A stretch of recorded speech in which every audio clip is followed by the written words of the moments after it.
Let's mic CM साहब। नमस्कार, let's mic CM साहब। दोस्तों, सीएम साहब में आज मैं आपके साथ महेश सिंह बात करते हैं देश के अलग अलग राज्यों के मुख्यमंत्रियों की एक्टिविटीज के बारे में। आज हम सबसे पहले बात करेंगे पश्चिम बंगाल से। पश्चिम बंगाल के मुख्यमंत्री शुभेंदु अधिकारी ने राज्य कर्मचारियों के बकाया महंगाई भत्ते को लेकर कहा है कि सरकार ने 20% दिए देने का ऐलान किया है, जो अक्टूबर तक कर्मचारियों को मिल जाएगा और केंद्र से मिले 42% दिए में से बाकी 22% का अंतर भी धीरे धीरे पूरा कर दिया जाएगा। कर्मचारियों को सरकार पर भरोसा रखना चाहिए और उन्हें समय देने की जरूरत है। কর্মচারীদের ইতিমধ্যে বকেয়া এরিয়ার আগে সরকার কিছু দিয়ে গিয়েছিল, আমরা আসার পরে কিছু দিয়েছি। 16 থেকে 19 কার্যত প্রায় ক্লিয়ার হয়ে গেছে। এবারে ওদের বাকি 8 থেকে 15 আছে, সেটাও ফান্ড অ্যাভেলেবিলিটির উপরে আমরা দিয়ে দেব, কর্মচারীরা অ্যাসিওর থাকতে পারেন। কারণ আপনাদের আন্দোলনের আমিও একটা পার্ট ছিলাম। আপনাদের কেন্দ্রের সঙ্গে রাজ্যের তফাৎ ছিল 42%, আমরা 20% ডিক্লেয়ার করে দিলাম, অক্টোবরে পেয়ে যাবেন, অক্টোবর থেকেই পেয়ে যাবেন। এবং আমরা আপনারা এতদিন ধরে আপনাদের অনেক কথা বলেছেন, প্রাক্তন মুখ্যমন্ত্রী অপমান করেছেন, ভিক্ষা দেওয়ার মতো 2% 3% দিয়েছেন, কখনো বলেছেন ঘেউ ঘেউ করবেন না। আমি আপনাদের বন্ধু হিসেবে কথা দিচ্ছি। छत्तीसगढ़ के मुख्यमंत्री विष्णुदेव साय ने रायपुर में मीडिया से बातचीत के दौरान कहा कि राज्य से 1000 श्रद्धालु सोमनाथ स्वाभिमान यात्रा पर जा रहे हैं। उन्होंने इसे सौभाग्य की बात बताते हुए कहा कि प्रधानमंत्री को इस यात्रा के आयोजन के लिए धन्यवाद है। यात्रा 11 जनवरी 2026 से 11 जनवरी 2027 तक पूरे साल चलेगी, जिसमें देश भर से श्रद्धालु सोमनाथ दर्शन के लिए पहुंचेंगे।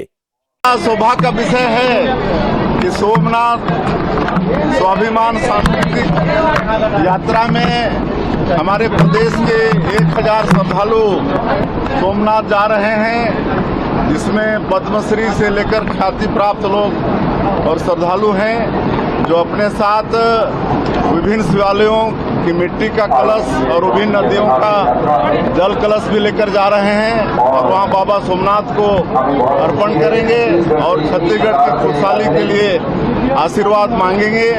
और हम देश के प्रधानमंत्री जी को धन्यवाद देते हैं, जिन्होंने 11 जनवरी 2026 से लेकर 11 जनवरी 2027 तक पूरे साल भर ये कार्यक्रम का आयोजन उन्होंने किया है, जिसमें देश भर के लोग सोमनाथ जाएंगे और बाबा का दर्शन करेंगे।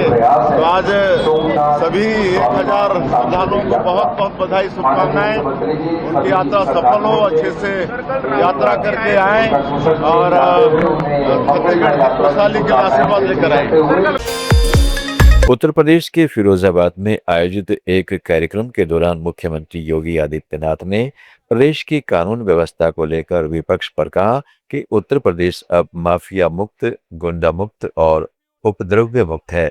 अब प्रदेश में नो कर्फ्यू, नो दंगा, यूपी में सब चंगा का माहौल है। सीएम योगी ने समाजवादी पार्टी, कांग्रेस और बहुजन समाज पार्टी पर आरोप लगाते हुए कहा कि पिछली सरकारों में धार्मिक आयोजनों पर रोक लगती थी और गरीबों को मूलभूत सुविधाओं का लाभ नहीं मिलता था। उन्होंने दावा किया कि मौजूदा सरकार में गरीबों को राशन, आवास, आयुष्मान और गैस जैसी सुविधाएं मिल रही है। आज मुझे बताते हुए प्रसन्नता है कि हमारा प्रदेश अब माफिया मुक्त है, गुंडा मुक्त है, उपद्रव से मुक्त है। अब उत्तर प्रदेश में नो कर्फ्यू, नो दंगा। अब तो यूपी में है सब चंगा, और जब होता है चंगा तो तब उपद्रव नहीं, तब उत्सव होते हैं। आप सोचो, ये समाजवादी पार्टी रामनवमी पर तो विरोध करती ही करती थी, श्री कृष्ण जन्माष्टमी के मनाने पर भी रोक लगाती थी, कावड़ यात्रा भी नहीं होने देती थी, गरीब को राशन नहीं मिलता था, गरीब को आयुष्मान की सुविधा का लाभ नहीं मिलता था, गरीब के लिए आवास की सुविधा नहीं थी, गरीब के घर में शौचालय की सुविधा भी नहीं थी, गरीब को एलपीजी के सिलेंडर की सुविधा भी नहीं थी, तब बिजली भी नहीं थी, क्योंकि ये कांग्रेस और समाजवादी पार्टी के लोग और बहुजन समाज पार्टी के लोग तो अंधेरे में रहने के आदी थे, क्योंकि अंधेरे में ही इनकी डकैती कुशलता पूर्वक पड़ जाती थी, इसीलिए चाहते ही नहीं थे कि बिजली आए। हरियाणा के मुख्यमंत्री नायब सिंह सैनी की अध्यक्षता में चंडीगढ़ में महत्वपूर्ण बैठक आयोजित की गई। बैठक में मंत्रिमंडल के सदस्य, विधायक, पूर्व विधायक और 2024 विधानसभा चुनाव में भाजपा के उम्मीदवार रहे नेता शामिल हुए। इस दौरान विकसित भारत विकसित हरियाणा 2047 के रोड मैप को लेकर विस्तृत चर्चा की जा रही है और भविष्य की योजनाओं पर मंथन किया जा रहा है। उत्तर प्रदेश के पूर्व मुख्यमंत्री अखिलेश यादव ने राम मंदिर से जुड़े चढ़ावे में कथित घोटाले के आरोपों को लेकर सरकार पर निशाना साधते हुए कहा है कि मर्यादा पुरुषोत्तम राम जी के दिए जो लोग चढ़ावा चढ़ाकर जाते थे, आज सुनने में आया है कि बड़े पैमाने पर घोटाला हुआ है। सरकार को मजबूरी में एसआईटी गठित करनी पड़ी। सवाल यह है कि एसआईटी की एसआईटी कौन करेगा? अखिलेश यादव ने जांच की निष्पक्षता को लेकर भी सवाल उठाए हैं। जिस धरती से सनातन का संदेश निकलता हो और वो सनातन जो प्रेम, दया, अपनापन, दूसरे को अपनाने का संदेश हो, सबको साथ लेके चलने का संदेश देता हो, और मर्यादा पुरुषोत्तम राम, उसके लिए जो लोग चढ़ावा चढ़ा करके जाते थे, आज सुनने में आया है बड़े पैमाने पे घोटाला हुआ है उसमें, और सरकार को मजबूरी में एसआईटी गठित करनी पड़ी।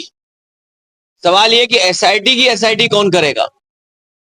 और सीसीटीवी के फुटेज गायब होना। हिमाचल प्रदेश के मुख्यमंत्री सुखविंदर सिंह सुक्खू ने हमीरपुर मेडिकल कॉलेज की स्थापना को लेकर भाजपा नेताओं के दावों पर प्रतिक्रिया देते हुए कहा कि मेडिकल कॉलेज की स्वीकृति के लिए उन्होंने तत्कालीन प्रधानमंत्री मनमोहन सिंह और तत्कालीन केंद्रीय स्वास्थ्य मंत्री गुलाम नबी आजाद से आग्रह किया था। सीएम ने कहा है कि हमीरपुर सांसद अनुराग ठाकुर मेडिकल कॉलेज का श्रेय लेने की कोशिश कर रहे हैं, जबकि इसमें उनका कोई योगदान नहीं है। करने के लिए मैंने उस समय देश के प्रधानमंत्री डॉक्टर मनमोहन सिंह जी से बात की थी और उसके बाद ये स्वीकृत हुआ। गुलाम नबी आजाद जी हेल्थ मिनिस्टर थे। जब इसकी स्वीकृति हुई तो 180 करोड़ रुपए इसके लिए सैंक्शन हुआ। यहाँ के सांसद अनुराग ठाकुर जी आकर इसका श्रेय लेना चाहते हैं। 20 साल से वो सांसद है और सांसद होने के नाते उन्हें झूठ नहीं बोलना चाहिए, सच्चाई को स्वीकार करना चाहिए। और इस मेडिकल कॉलेज में अभी तक 500 करोड़ रुपया खर्च हो चुका है, जिसमें केंद्र सरकार का योगदान मात्र उस समय की जो हमारी कांग्रेस सरकार था 189 करोड़ था। बाकी पैसा मेरे मुख्यमंत्री बनने के बाद इस मेडिकल कॉलेज को तेजी से पूरा किया गया और पूरा पैसा उपलब्ध करवाया गया। बिहार के मुख्यमंत्री सम्राट चौधरी ने पटना के एसके मेमोरियल हॉल में आयोजित अत्यंत पिछड़ा वर्ग कार्यक्रम में हिस्सा लिया। यह कार्यक्रम केंद्र की भारत सरकार के 12 साल पूरे होने के अवसर पर आयोजित किया गया था। कार्यक्रम में सरकार की उपलब्धियों और योजनाओं पर चर्चा की गई। दोस्तों, सीएम साहब में आज इतना ही। जुड़े रहें लेट्स माइक के साथ। आप सुन रहे थे let's mike more than radio. Follow कीजिए हमें हमारे सोशल मीडिया प्लेटफॉर्म्स पर। It's time for news. It's time for more than radio. Presenting the first radio news app, Let's Mic. Let's Mic, a news-based app on your phone where you get to watch and listen news, talk shows, interviews, radio show podcasts. On Let's Mic, you get all relevant information of TV, print, radio, podcast, and digital. Let's Mic talks about every segment of life.